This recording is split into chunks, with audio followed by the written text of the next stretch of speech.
Nada de novo sobre o sol, senhoras e senhores. O Liverpool apresenta os mesmos defeitos, os mesmos problemas crônicos, nenhuma solução, nenhuma resposta. E só não saiu com um resultado terrível hoje de Crystal Palace, porque é o Crystal Palace e não o Real Madrid.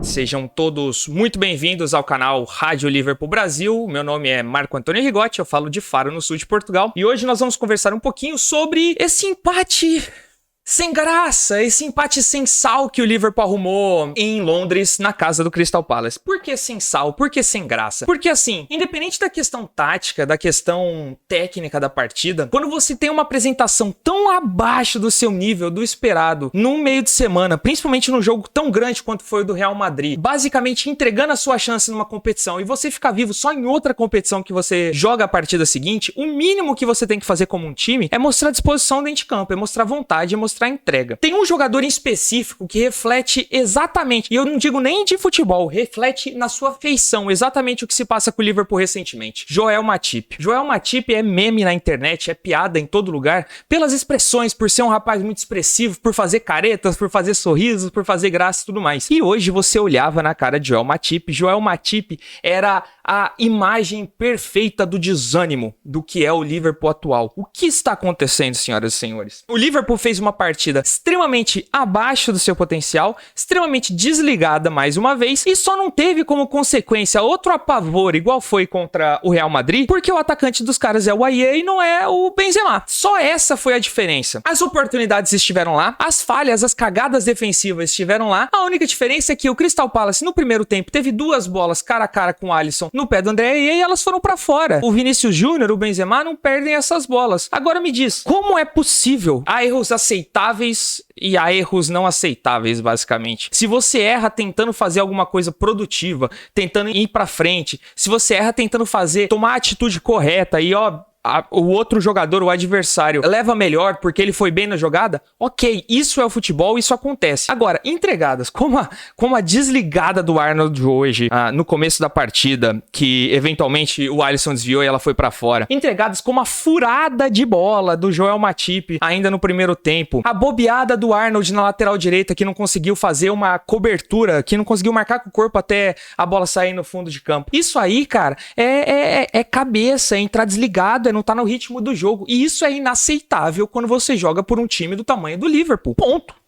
Ponto, não tem discussão nisso. E quando alguma coisa começa errada assim, ela tende a acabar errado, né? O time já anda tendo problemas constantes, crônicos, de confiança, de ânimo, de entrega. Se você começa muito mal a partida, tem um efeito bola de neve, tanto pro time adversário quanto pro nosso. O Crystal Palace, que começou ali meio desconfiado, meio mais se defendendo, meio tentando entender o que podia tirar da partida, na hora que percebeu que conseguia machucar o Liverpool pra caramba nos contra-ataques, se soltou, pô. O Crystal Palace teve 20% de posse de bola, 25% de posse de bola no jogo e teve as melhores possibilidades. A gente teve quase 75% de posse de bola porque o nosso adversário entendeu que a gente não ia criar nada e entendeu também que conseguiria ser extremamente efetivo para criar dificuldade pra gente nesses contra-ataques. A gente tinha o jogo desenhado, o nosso adversário sabia o que estava acontecendo, a gente parecia que não estava sabendo o que estava acontecendo, ou se sabia, não fazia nada a respeito. Como assim? Como assim? Pelo amor de Deus, gente, pelo amor de Deus. Mais uma vez, quem é o Crystal Palace e quem é o Liverpool nessa equação? A gente entende até um certo ponto se o jogador tenta correr, se o jogador quer correr e não chega na bola porque tá exaurido,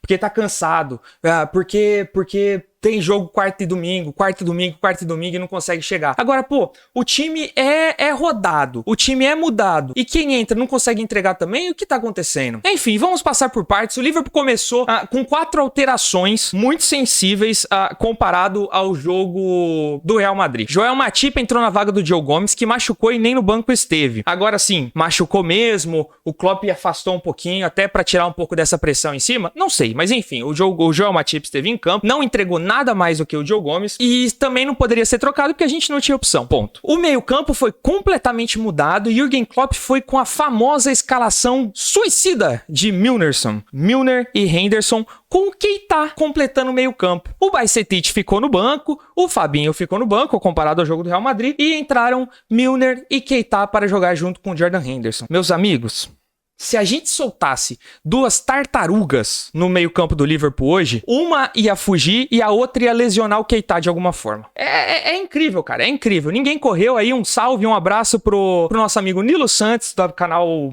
Caminhantes FC, que foi homenageado hoje pelo meio-campo do Liverpool, em que todo mundo esteve caminhando em campo durante os 90 minutos. Enfim, e no ataque a grande diferença foi a saída de Darwin Núñez, que nem no banco esteve também, esteve lesionado para a partida de hoje, e a entrada do Diogo Jota, que até tentou, que até batalhou, que até disputou bola e tudo mais, mas ainda está voltando de lesão, de uma lesão longa, ainda está sem ritmo de jogo. A evolução paulatina ali, jogo após jogo do Diogo Jota, mas obviamente que entrar nessa barca furada, nesse buraco agora, também não ajuda nada. Todo mundo que entra parece que tem que ser o salvador da pátria e o Jota não conseguiu entregar isso. Há maus momentos e há maus momentos. Há aquele mau momento que você vira e fala assim, puta, é uma perspectiva de crescimento, é um jogador que estava mal, está tentando evoluir, tá melhorando assim, passo a passo, tá pegando o ritmo de jogo de novo, ou se é uma contratação, como o caso do Gakpo, ele chegou muito mal, completamente parte do resto do time e tá partida a partida entrosando mais, tentando entender mais o seu papel em campo, a sua posição. E há jogadores que estão mal,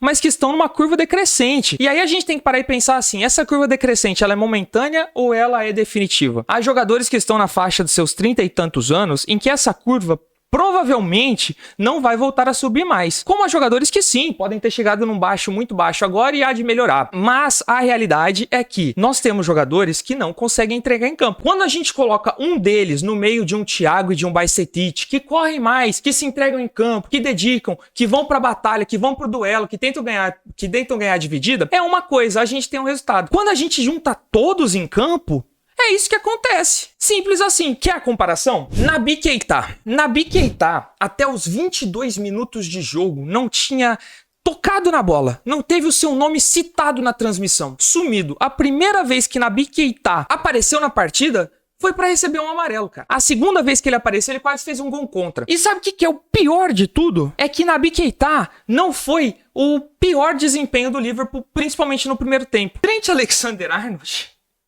errou absolutamente tudo que tentou. Absolutamente tudo que tentou. Trent Alexander-Arnold não entregou a paçoca só uma vez, como duas. E claramente isso afetou o psicológico dele. O Arnold fez, principalmente no primeiro tempo, talvez a pior partida dele pelo Liverpool. Os piores 45 minutos dele pelo Liverpool. Se não foi o pior, foi top 3 de piores. Melhorou um pouco no segundo tempo, conseguiu produzir, principalmente nos primeiros 15 minutos, mas não passou disso. Inclusive, esse foi o Liverpool, né? Como a gente falou que o Liverpool foi tão semelhante à partida do Real Madrid no meio de semana, foi mesmo isso. O Liverpool teve 15 minutos de futebol em que ele tentou praticar alguma coisa parecida com o esporte chamado futebol e só. A diferença é que contra o Real Madrid isso aconteceu no primeiro tempo, no começo do jogo, e contra o Crystal Palace aconteceu nos 15 minutos do segundo tempo. Mas voltando, vamos voltar aqui para Naby Keita. Naby Keita não conseguiu fazer absolutamente nada no jogo enquanto esteve em campo, saiu no intervalo e assim, tem as suas desculpas pelo fato de mais uma vez estar voltando de lesão, mais uma vez precisar pegar ritmo de jogo, blá blá blá blá blá blá. Ok, o Jordan Henderson, que é o cavalo cansado, mais cansado no nosso meio campo, jogou no meio de semana, jogou hoje e não conseguiu duelar em campo. O Naby Keita, ele perdeu 10 dos 12 duelos dele em campo, mas ele entrou em 12 duelos, pelo menos. Esse é o meu ponto. A gente chegou no nível tão baixo de Liverpool porque a gente tá tentando encontrar quem é o menos pior e defender. Eu não tô defendendo o Naby Keita, eu acho que o Naby Keita não tem que ficar. O tempo do Naby Keita já acabou faz tempo no Liverpool, mas ele pelo menos colocou o pé em dividida, ainda que ele perdesse. O Jordan Henderson, ele estava completamente perdido em campo. A primeira vez nos últimos 2 anos que o Jordan Henderson cortou uma bola chutada a gol foi nessa partida. A questão é que foi no nosso gol. Foi na hora da gente fazer um gol. Outro amadorismo, vamos chegar lá. Mas enfim, Jordan Henderson ainda com cartão amarelo, sendo o único meio campo do Liverpool com cartão amarelo, foi o único que ficou até o final da partida. Até quando o Bajcetic foi entrar, já atrasado, porque devia ter entrado no intervalo, devia ter entrado com 60 minutos ou qualquer coisa assim. Mas quando ele foi entrar aos 80, o Klopp tirou o Gakpo e não tirou ele. Jordan Henderson terminou a partida. Aliás, Stefan Bajcetic, vamos voltar para esse nome agora. Continuando falando, obviamente, dessa questão de momento mal de perspectiva de melhora, momento mal com perspectiva de piora. O Bajcetic entrou apenas aos 80 minutos de jogo. Aos 80 minutos de jogo eu não consigo entender por que um jogador entra nesse momento na perspectiva do jogo como ele tava, um 0-0 em que o Liverpool ainda precisava buscar a vitória. Se ele tinha condição de estar no banco e jogar futebol, por que ele não entrou aos 60 quando ele poderia fazer diferença? Por que entrou o Fabinho, que até quarta-feira tava atrás dele na lista de prioridades no meio campo, entrou antes dele de novo? Por que ele ficou só pra entrar aos 80? O que ele vai contribuir com isso? Assim, a gente foi apertado pelo Crystal Palace e a gente não produzia nada saindo de trás. Nada. Nenhum dos nossos 3 meio-campos aparecia pra dar uma linha de passe pros zagueiros ou pros laterais. O nosso jogo não fluía, a gente não conseguia construir o jogo. Em 10 minutos, o único que conseguiu fazer isso foi o Bajcetic. O Harvey Elliott até tentou e conseguiu dar um mínimo de ritmo físico e tudo mais. Mas a entrega técnica dele hoje foi muito baixa. Eu acho que foi lá por quase 40 minutos do segundo tempo que ele foi acertar o primeiro passe dele do jogo. Mas ainda assim, mais uma vez, olha o nível que a gente chegou. O Harvey Elliott, sem acertar um passe por 40 minutos, jogou muito mais do que o Keita já tinha feito em 45 minutos. E o Harvey Elliott continuou errando muita bola até o final do segundo tempo. Mas ele pelo menos deu uma perspectiva. Ele aparecia numa linha de passe, ele não se escondia, ele não... Eu não sei até que ponto, de verdade assim, esses jogadores, eles andam se escondendo por falta de vontade, por desânimo ou por medo da bola queimar no pé, por medo de errar e ser culpado, porque, gente, o ano era 2021 e o Liverpool teve uma crise de lesão ferrada. Todo mundo saiu machucado. Van Dijk, Matip, Lovren, Joe Gomes, os meio-campo, Thiago, todo mundo machucado. O Liverpool entrava em campo com um bando de cintura dura, um bando de maluco fraco da bola. A gente chegou a jogar com a zaga de Nat Phillips e Rhys Williams, né? Nat Phillips e Rhys Williams nunca vão chegar a ser nível zagueiro de Premier League. Vamos ser honestos aqui. Pô, a gente adora o Nat Phillips, é icônico, tem todo aquele folclore. Nat Phillips e Rhys Williams nunca vão ser nível zagueiro de Premier League. E eles entraram lá, pô, e eles correram, e eles tentavam. Cara, mais uma vez aqui, se você aparece pra dar uma linha de passe, recebe a bola e erra o passe, é uma coisa, você é ruim. Se você não aparece pra dar uma linha de passe, se você não se oferece pro jogo, não é nem questão de você ser ruim ou bom, você é omisso. E isso é ainda pior, num time que sempre foi marcado pela intensidade, pela marcação em cima, pela pressão no adversário, por 90 minutos, por sempre correr mais com o adversário, e hoje não corre mais, os números estão aí. É completamente decepcionante. Cody Gakpo também não teve uma boa partida, não foi das piores, mas não teve uma boa partida, mas entra nessa que a gente estava falando aqui. É uma má atuação, entre aspas, com perspectiva de melhora. O Cody Gakpo vem evoluindo, mesmo que lentamente, jogo após jogo, no seu entendimento de como o time joga, de como o time se porta, aonde ele tem que se posicionar em campo. O Cody Gakpo hoje, ele mais uma vez apareceu mais como um Firmino no desenvolvimento do ataque do Liverpool, né? O Darwin jogava aberto pela esquerda, hoje o Jota que entrou no lugar muitas vezes foi centralizado, mas muitas vezes a gente viu um outro desenho de ataque do Liverpool. Você tinha o Jota e o Salah mais à frente e o Gakpo recuando um pouco mais, sendo esse quarto homem de meio campo, sendo esse falso 9 que vem buscar a bola um pouco mais atrás, assim como o Firmino fazia. E assim, os melhores momentos criados do Liverpool, de tentar sair de uma pressão do Crystal Palace, de tentar puxar um contra-ataque mais rápido, foi passando por isso. Assim, eu acho que o Gakpo vai vir a ser muito importante pro Liverpool de verdade. Com tanto jogador experiente, com tanto jogador cascudo, com tanto jogador que já ganhou e já jogou tudo pelo Liverpool, a culpa não tem que cair no menino de 20 anos ou menos que chegou há um mês no clube. A gente tem que ter isso claro também. Cody Gakpo pode ser um ótimo acréscimo para o nosso ataque, mas ele não é a solução para nada nesse momento. Então, assim, é isso que eu falo que a gente tem que criticar em níveis diferentes, entendeu? Naby Keita, por exemplo, é uma crítica no nível assim... Pô, a crítica ao Naby Keita, ela mudou conforme os anos, né? O Naby Keita era aquele que, machucava, voltava, a gente, passava meses machucado e a gente falava assim, não tem futuro, não vai dar, é isso e tudo mais. Aí o Naby Keita, com o tempo, conseguia suas 3, 4, 5 partidas ali, pegava um pouco de ritmo de jogo, começava a jogar bola, a gente falava, será que o Naby Keita realmente tem futebol? Será que o Naby Keita é bola? Quando a gente começava a criar alguma expectativa... Naby Keita machucava, pra variar. Hoje em dia, nem essa expectativa a gente tem mais, cara. Hoje em dia, o Naby Keita entra, faz uma partida dessa, igual ela fez hoje, a gente só vira e fala assim, quantos meses faltam pra acabar o contrato do Naby Keita? Faltam 4. Faltam 4. Aqui é um bom momento pra lembrar, inclusive, que o Naby Keita faltam 4 pra acabar, mas o do Joe Gomes vai até 2027. Mas enfim, Naby Keita é o fim. É o fim de uma era. James Milner é o fim de uma era. Oxlade-Chamberlain não conta mais. Esses são jogadores que a gente vê uma partida mal agora, a gente critica mais o fato dele ter que jogar. Eu não falo nem que é o fato de quem põe pra jogar, é o fato dele ter que jogar por não ter opção no elenco. Que é isso, né? Jogador ruim, desmotivado. O problema de ter jogador ruim, desmotivado no elenco é que eventualmente ele vai jogar. Mas enfim, essas críticas é de um nível assim, pô, caramba, hein, cara, é um erro de planejamento. Infelizmente, chega esses momentos, esses jogadores horríveis, esses jogadores descompromissados, esses jogadores que não têm mais condição física de jogar pelo Liverpool, encaixe cada um aí onde você quiser, tem que jogar pelo Liverpool. É um problema de planejamento. Um jogador bom como o Gakpo ou como o Darwin Núñez, que não joga no nível que a gente esperava ainda, a gente tem que olhar com outro jeito e falar, pô, tá evoluindo? Tá, mesmo que devagar tá. Achou um ambiente bom para trabalhar? Não. É o maior problema? Não. Então vamos dar tempo e vai evoluir. A gente tem que ter essa noção de como analisar esses problemas do Liverpool. Para resumir aqui muito rápido, eu não estou aqui para falar, para isentar ou para passar pano para a partida do Trent Alexander-Arnold. O Arnold teve hoje, vou repetir aqui, os piores 45 minutos que ele já teve pelo Liverpool. Mas a verdade é que, para além disso, o meio-campo não jogou absolutamente nada. O meio-campo não jogou absolutamente nada e o meio-campo não tentou jogar. O Alisson rolava a bola pro Gomes, pro Matip, pro Van Dijk, pros laterais. Não aparecia ninguém pra jogar. É óbvio. Aí você vira e fala assim, nossa, o Salah não aparece no jogo, o Salah nisso, o Salah aquilo. Cara, você tem que ter 3, 4, 5 opções de passe ali quando a bola cai no Arnold ou no Robertson. Você não aparece no meio campo, a sua única opção de passe, a sua única linha de passe é o Salah, por exemplo, no caso do Arnold, é óbvio que vai ter 2, 3 marcadores em cima dele, é óbvio que ele não vai resolver sozinho. Esse jogo vai fluir na hora em que todo mundo começar a participar e essa bola eventualmente sobrar pro Salah também, ele vai estar ali só com o seu marcador, ele não vai ter a única peça marcada no ataque. Por quê?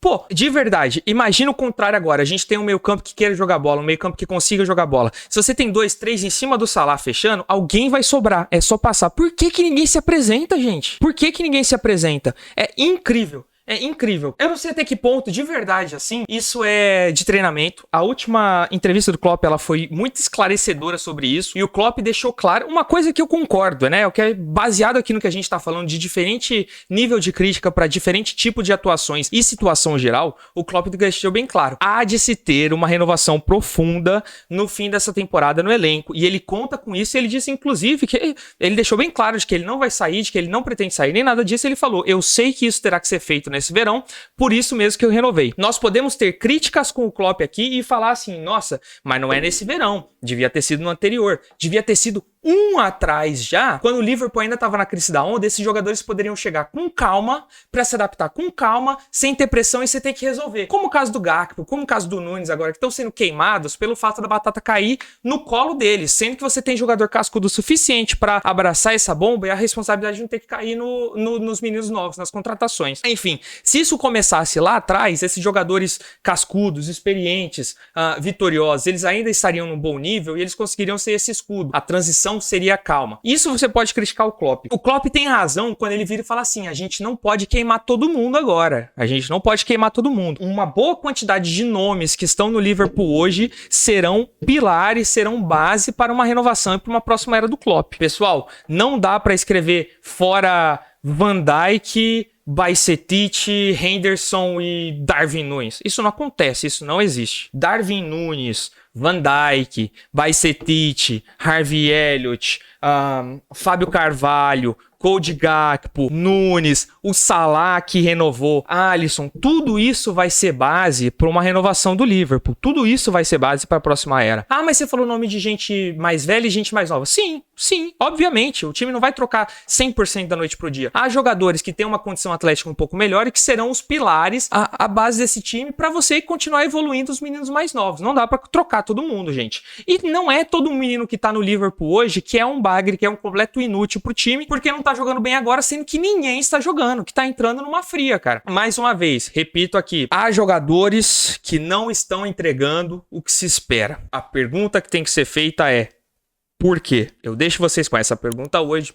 Espero que vocês possam dar a sua opinião e responder aqui nos comentários, deixar o que você acha, quem você acha que salva disso aí, como essa renovação tem que ser feita, quão profunda essa renovação tem que ser feita. Participe, deixe seu comentário, leremos os melhores, tentaremos responder nos próximos vídeos. Voltaremos no meio da semana com mais conteúdo. O meu muito obrigado, não vou me estender aqui porque eu tô muito puto, não vou ficar aqui pedindo like, caramba, mas enfim, meu muito obrigado pra você que continua passando raiva com esse time, continua nos dando a moral da sua visualização. Um forte beijo no seu coração, você nunca caminhará sozinho, lembre-se disso e Up the Reds!